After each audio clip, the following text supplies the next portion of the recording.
And they are off. Wild Wind draws for their lead, moving up Miss Chanel.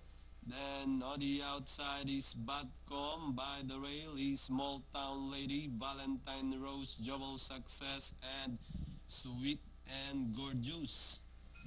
Heading towards the last 900, it's Miss Chanel in the lead, followed by Wild Wind.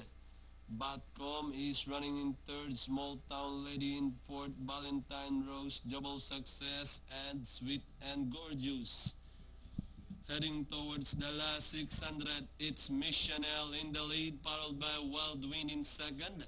Batcom moving up, Valentine Rose, Small Town Lady by the rail, and moving up now, Sweet and Gorgeous, Double Success now racing in behind them. As they race to the last 450, Miss Chanel, Wild Wind is on the outside. And moving up now is Sweet and Gorgeous, Small Town Ladies by the rail. With the last 200 meters more to run, Miss Chanel leading the field, Sweet and Gorgeous, Wild Wind is on the outside, Small Town Lady by the rail. It's now Miss Chanel, Wild Wind is on the outside. It's Miss Chanel, Wild Wind on the outside. It's Miss Chanel, Wild Wind moving up on the outside. And finally, Wild Wind, Miss Chanel. Batcom, Sweet and Gorgeous, Small Town Lady, Valentine Rose, and Double Success.